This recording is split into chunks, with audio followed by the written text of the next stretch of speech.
السلام علیکم و آداب۔ آج کی اس نشست میں ناظرین ہم ایک ایسے موضوع کی گہرائی میں اتر رہے ہیں جو ہمارے دلوں کے بہت قریب ہے، جذبات اور عقیدت سے لبریز ہے۔ جی بالکل۔ اور یہ گفتگو خاص طور پر آئمہ میڈیا احمد آباد کی ایک تجزیاتی تحریر پر مبنی ہے۔ مدیر ہیں جناب عثمان قریشی صاحب۔ جی موضوع ہے میلاد النبی صلی اللہ علیہ وسلم منانے کا جواز۔ بہت اہم موضوع ہے۔ اور دلچسپ بات یہ ہے، یہ تحریر سوال کو الٹ دیتی ہے۔ یہ نہیں پوچھتی کہ میلاد کیوں منائیں، اچھا، بلکہ سوال یہ اٹھاتی ہے کہ آخر کیوں نہ منایا جائے؟ کیا قرآن میں، حدیث میں یا صحابہ کرام رضوان اللہ علیہ مجمعین کے عمل میں کوئی واضح ممانعت ہے؟ تحریر کہتی ہے ایسی کوئی واضح ممانعت نہیں ملتی۔ تو آئیے اسی نقطے سے بات شروع کرتے ہیں۔ ضرور۔ تو سب سے پہلے یہ تحریر اسلام کو کیسے دیکھتی ہے؟ مطلب دین کیا ہے اس کی نظر میں؟ دیکھیے، تحریر کی بنیاد یہ ہے کہ اسلام وہ ہے جو نبی کریم صلی اللہ علیہ وسلم نے فرمایا، جو آپ نے کیا، جس سے روکا۔ جی۔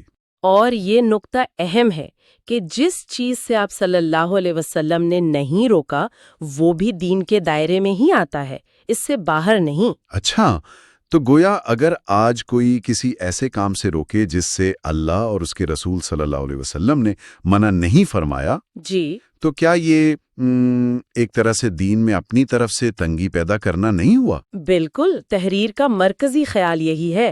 وہ کہتی ہے کہ اسلام نے حرام چیزیں تو واضح کر دی ہیں، ایک لکیر کھینچ دی ہے۔ جیسے کوئی ممنوع علاقہ ہو؟ جی ہاں بالکل، جیسے کسی ممنوع علاقے کے گرد باڑ لگا دی جاتی ہے نا کہ بھئی یہاں نہیں جانا، لیکن ہر جائز کام کی فہرست نہیں دی اسلام نے۔ کیوں نہیں دی؟ کیونکہ جائز کا دائرہ بہت وسیع ہے۔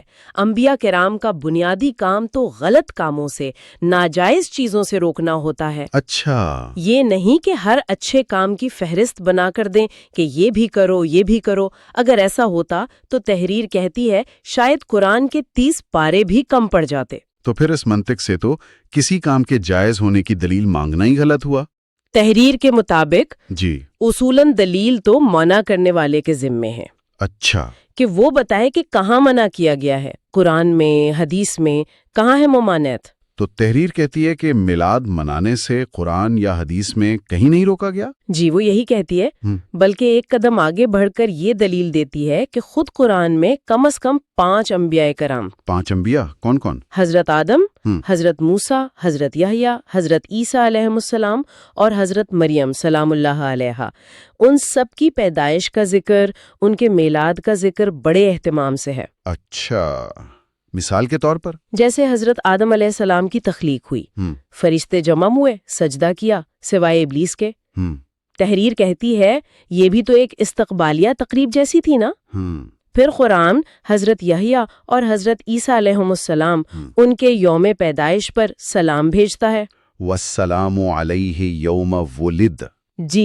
جی والسلام علیہ یوم ولدت، سبحان اللہ۔ بالکل۔ اور وہ حضرت عیسیٰ علیہ السلام کی ولادت کا پروقار واقعہ، جب اللہ تعالیٰ نے حضرت مریم علیہ السلام کے لیے وہ سوکھا درخت ہرا بھرا کر دیا، پھل لگ گئے، پانی کا چشمہ جاری ہو گیا۔ تو تحریر اسے بھی ایک طرح کا جشن میلاد کہتی ہے، اللہ کی طرف سے؟ جی ہاں، ایک نعمت کا اظہار، ایک خوشی کا موقع۔ اچھا، یہ تو قرآن کی بات ہوئی، سنت یا حدیث سے بھی کوئی اشارہ ملتا ہے تحریر میں؟ کیا ہے؟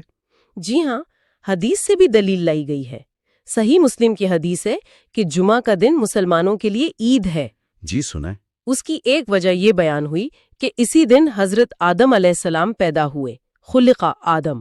اچھا، تو تحریر یہ نکتہ اٹھاتی ہے کہ اگر ہمارے جد امجد کی پیدائش کا دن عید بن سکتا ہے تو پھر سید الانبیاء فخر بنی آدم رحمت للعالمین صلی اللہ علیہ وسلم کی ولادت کا دن وہ تو بدرجہ اول عیدوں کی عید ہونا چاہیے۔ سبحان اللہ۔ پھر وہ حضرت عمر فاروق رضی اللہ عنہ اور ابن عباس رضی اللہ عنہ والی حدیث کا بھی ذکر ہے تحریر میں۔ کون سی والی؟ جب یوم عرفہ اور جمعہ ایک ساتھ آئے تھے اور وہ آیات نازل ہوئی تھی تکمیل دین کی، تو فرمایا گیا کہ یہ ہمارے لیے 2 عیدیں ہیں۔ اچھا، یہ تو مضبوط دلائل لگ رہے ہیں، لیکن ایک اعتراض بہت عام ہے، وہ بدعت والا۔ جی، اس پر بھی بات کی ہے تحریر نے۔ کیا کہا ہے؟ کہ یہ نیا کام ہے، دین میں نہیں تھا؟ تحریر بدعت کے تصور کو واضح کرتی ہے، کہتی ہے کہ ہر نیا کام بدعت ضلالہ یعنی گمراہی والی بدعت نہیں ہوتا۔ تو پھر بدعت کیا ہے؟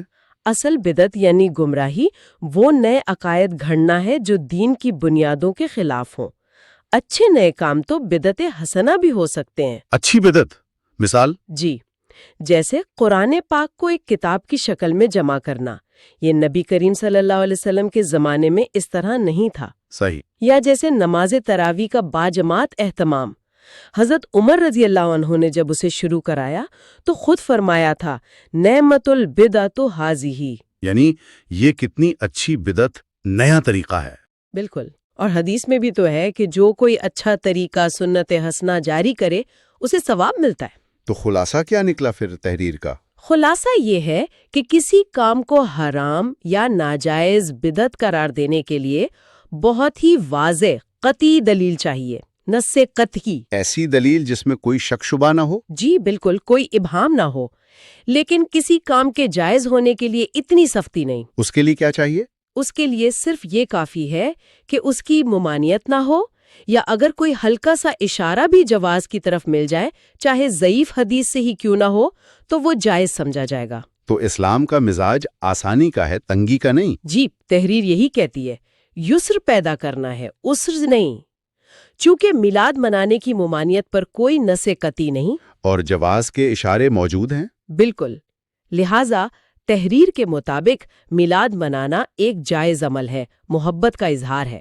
واقعی آمن میڈیا کی یہ تحریر ہمیں سوچنے پر مجبور کرتی ہے کہ دین میں خوشی منانے، نعمتوں کو یاد کرنے اور خاص طور پر محسن انسانیت صلی اللہ علیہ وآلہ وسلم سے اپنی والہانہ محبت کے اظہار کی کیا اہمیت ہے اور اس کے حدود کیا ہیں۔ جی، امید ہے اس مختصر گفتگو سے جو اس تجزیے کے نکات پر تھی، موضوع کے مختلف پہلو واضح ہوئے ہوں گے۔ جی بالکل۔ اب ایک سوال شاید سننے والوں کے ذہن میں آئے کہ کسی بھی ثقافتی یا مذہبی عمل کے جواز یا عدم جواز کا فیصلہ کرتے ہوئے کیا صرف واضح ممانعت کا نہ ہونا کافی ہے، یا پھر دیگر عوامل جیسے معاشرتی اثرات یا عمل کا طریقہ کار، ان کو بھی مد نظر رکھنا چاہیے؟